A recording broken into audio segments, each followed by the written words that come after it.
Shut up and sit down.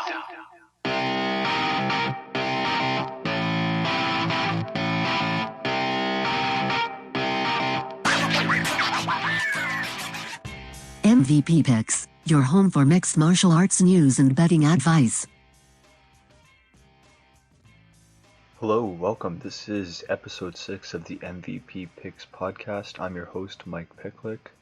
Got a bit of MMA news to go over, a couple fight announcements.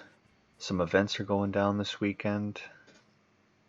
And we're going to be going over some future odds for next week's UFC Fight Night 189, Rozenstruik versus Sakai.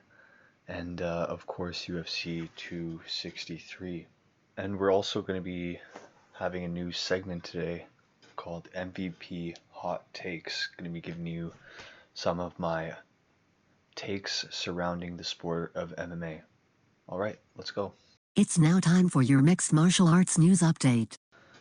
All right, so let's get right into the news. Santos versus Walker, light heavyweight bout, booked for September 25th UFC main event. Thiago Santos is 0-3 in his last 3. He of course took on Jon Jones in 2019, lost via split decision, and then fought in November in 2020 and lost to Glover Teixeira by submission.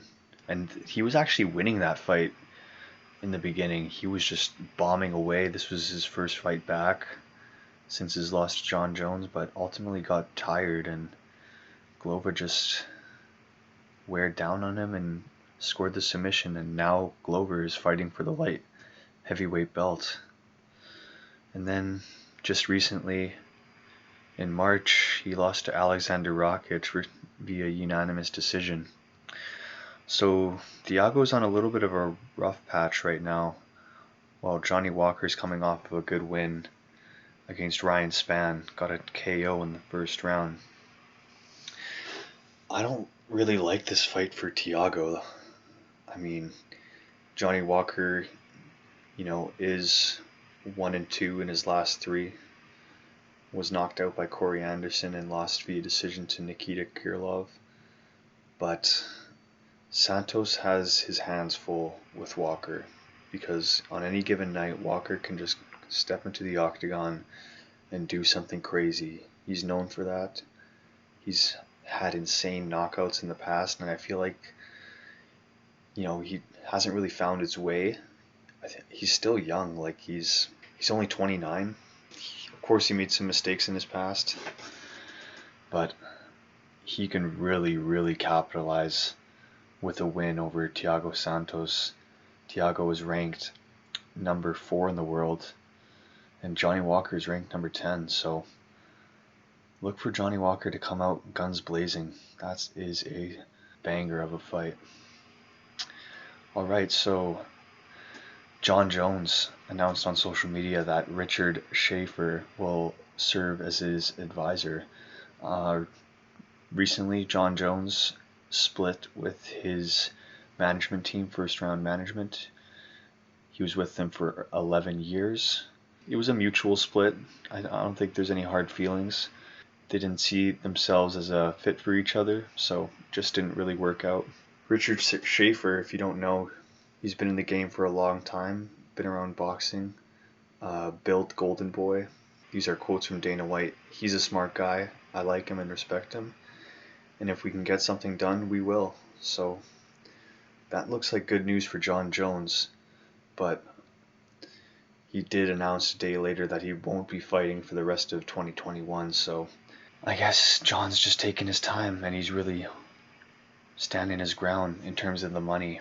And I think also too, he wants to really come prepared for this heavyweight division. Just looking at the pictures right now, he's looking pretty big, but his frame just doesn't look complete. I think he needs a little bit more time just to really get used to his size and just build up a little bit more. But good for John for getting a good representative, because obviously Schaefer looks like a guy that can get something done in terms of a fight deal.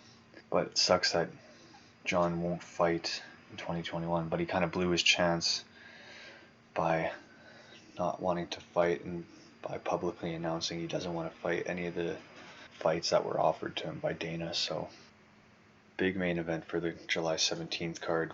Max Holloway is back. Max, of course, former featherweight champion of the world, considered to be one of the greatest featherweights of all time, is coming back and fighting Yair Rodriguez. Yair is ranked number 3 in the world, and of course Max Holloway is still number 1.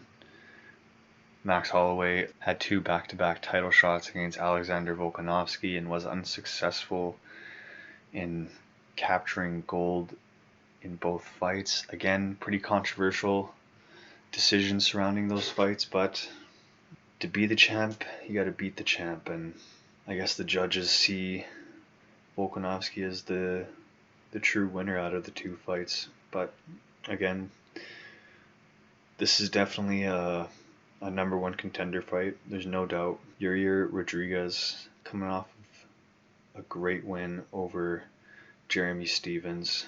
Coming off of a couple wins. Got that amazing knockout on Chan Sung Jung, but lost to Frankie Edgar.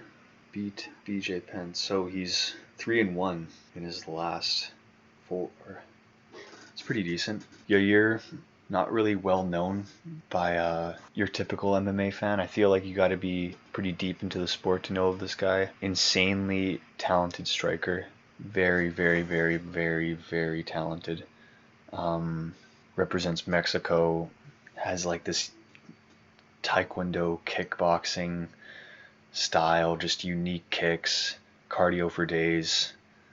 Scored that insane knockout on Korean Zombie. It was like a second left in the fight, and he like ducks down and throws an elbow, and just insane. And the career speaks for itself for Max Holloway. I mean, many to be considered the greatest of all time by many is, I mean, it speaks for itself. He's got an insane resume. Ricardo Lamas, Jose Aldo, fought Dustin Poirier twice, won at featherweight, won at lightweight for the interim belts. Max Holloway's a bad dude, that's for sure. But who knows? You know, been around the UFC for a long, long time. So who knows? You know, some people are speculating that he might not have a lot left in the tank. He's coming off of an insane performance against Calvin Kattar. Record-breaking number of punches. Just completely outstruck Calvin Kattar. Otherwise, yeah, he's probably a huge favorite, I'm guessing. That's a great, great event. It's definitely a number 1 contender fight between the 2 featherweights. Out of the UFC, moving on to bare knuckle, Paige Van Zandt is taking on Rachel Ostovich for a bare knuckle fight. This is going to be the second time they met. They first met when they were both under contract in the UFC. Van Zandt won via armbar. Both are no longer under the promotion. Ostovich was cut while Van Zandt chose to fight her contract out and was looking for more money and found it in bare knuckle fighting. She signed like $1 million deal to be with bare knuckle, which is insane. She lost her debut though to Britain Hart.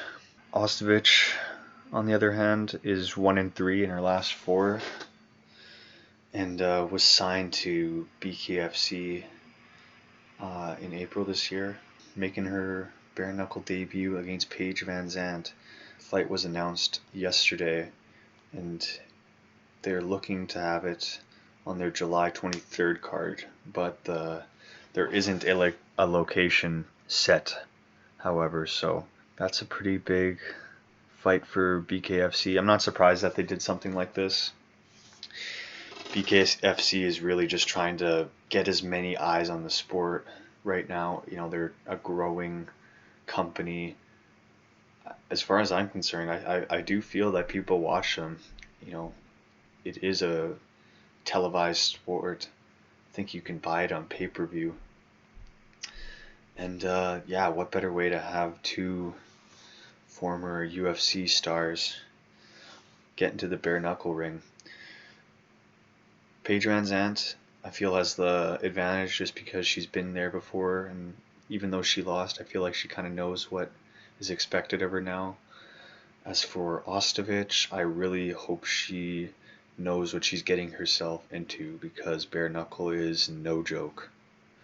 That is for sure. A couple events that are going down this weekend, thought I would let you guys know about. American Combat Alliance goes down today at 7 o'clock p.m. Central. Cage Fury FC 96 and 97 on Saturday's card goes down at 7 o'clock p.m. Central, and on Sunday's card it goes down also at 7 o'clock p.m. Central. So there is some MMA this weekend, if you have UFC Fight Pass, of course. Otherwise, you're kind of out of luck. Ain't much going on. Anyways, let's get to some MVP hot takes. It's now time for some MVP hot takes. Alright, time for some MVP hot takes. Starting with my first hot take, I think that Stipe Miocic will be the heavyweight champion in the year 2022. But I do think Stipe will be the champion again. He's been doing a lot of media as of late, and a lot of people have been asking him about a potential trilogy with Francis, and it just looks like Stipe wants it so bad. And he's talking about gaining weight, which I do think would be a massive advantage. I mean, you can't be weighing 230 against a 265 heavyweight. Stipe was really light in the second fight, and I feel like that just, as quick as he was, I feel like the shots that Francis was throwing at him, like he just wasn't able to absorb it like he once was when he fought Francis a couple years back, and he was like weighing in around 245. There's no way that Francis can beat him in the trilogy. I think that Stipe takes it, and Stipe retires the greatest heavyweight champion of all time. Or he fights Jon Jones, which will probably happen. I don't know. Stipe versus Jon. I'm really curious to see a Jon Jones at heavyweight, because you know what? When you think about Jon in the last couple months, not in the last couple months, but the last couple fights, he just really hasn't been that impressive. And I know, who am I to say? But, he kind of just wrote out a lot of bogus decisions. And it's just with Stipe or with Francis, dude, you better bring your A game. And that's what makes Jon going up to heavyweight so interesting. Can he really handle the big boys? And I mean, talk about, you want to be the greatest of all time, doing what he did at light heavyweight and then going up to heavyweight and being so dominant. I mean, that just says it all. That would cement Jon's legacy for forever. There'd be no question, no matter the stains that surround him. He would be the greatest of all time if he can do that. If he can beat Stipe, if he's the champion. If he can beat Francis, if he's the champion. Man, oh man, that's going to be insane. But Francis needs to get past Derek Lewis first. They are going to be fighting pretty soon. So, my second hot take, Charles Oliveira will be the reigning 155 champ for the next 2 years. I think nobody's beating Charles Oliveira. What he did to Chandler, the way he just took him out in the second round and so quickly, he was done in the first round. Chandler was throwing absolute bombs at him. It was not looking good. He was hurt, but he weathered the storm. And as soon as the second round started, he met Chandler right in the octagon and just caught him with the left hook. And Chandler had his hands down, and Oliveira's fight IQ and amazing technique just carried him to a victory. And I just can't see anyone beating him, man. Especially the way Chandler just dismantled Hooker, and it took Poirier 5 rounds. And he didn't even knock him out. He went to a decision. And they were both like just back and forth with each other. And considering Conor and his, last performance against Dustin, I don't know. I don't know who's the answer at 155. Justin Gaethje needs to get a win after his loss to Khabib. Then maybe he can be in the title picture. I'd like to see Beneil Dariush maybe get one more fight in before he fights for the title. Maybe wait around for a Gaethje Chandler fight, which is talked about being a potential matchup. I would wait.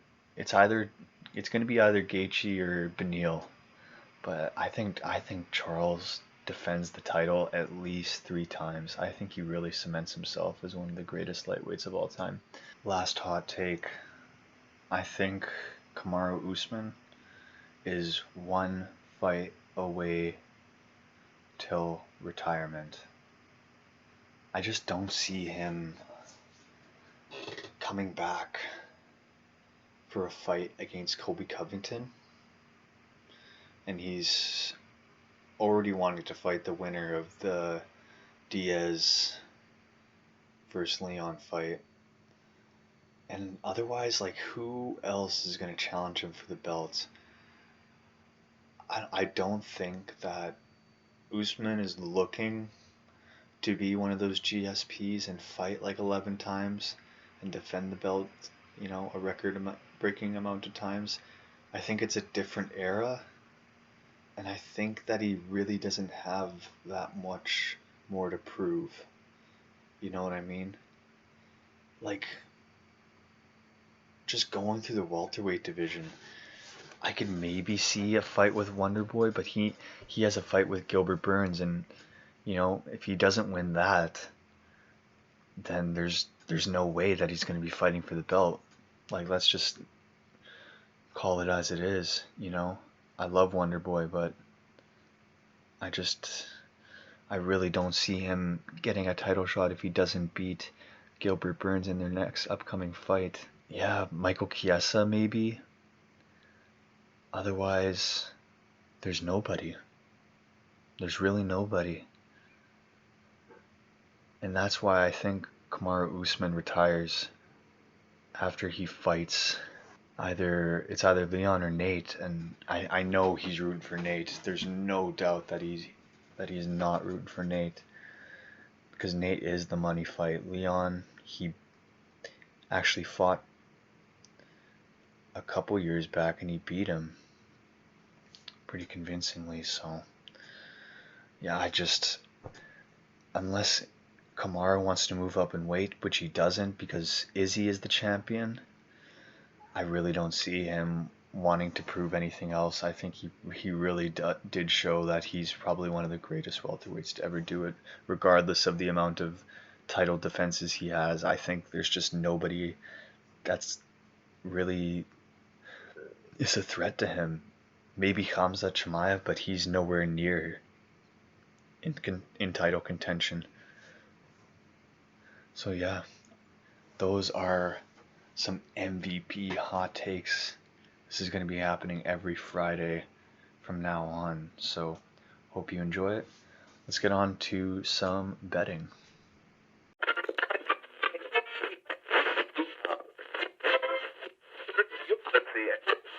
It's now time for your MVP Power Picks. Alright, let's look at some betting.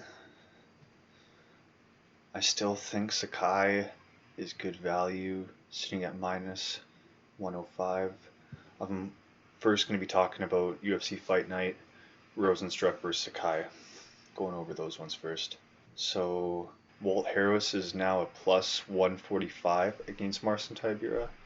I would still take Walt Harris. That's good value. Santiago Ponzinibbio is plus 100 against Miguel Bazea. I like that. Santiago Ponzinibbio at plus 100. Ilir Latifi is now plus 170. We're still on Ilir Latifi. That is it for the Rosenstruck vs. Sakai Fight Night card. To go over it one more time. We're going to have Augusto Sakai minus 105 over Jairzinho. Walt Harris plus 145 over Marcin Tybura. Santiago Ponzinibbio plus 100 over Miguel Bazea. And Ilir Latifi plus 170 over Tanner Boser. Moving on to UFC 263, Marvin Vettori is now plus 200. I think Izzy takes it though. I rewatched the fight. I really think that Izzy takes it. Izzy needs to fight Rob next. That is the next fight for Adesanya. Nothing else makes sense. I think Rob really reinvented himself this past year, and otherwise, yeah, Israel definitely beats Marvin Vettori. I still like Nate Diaz plus 380.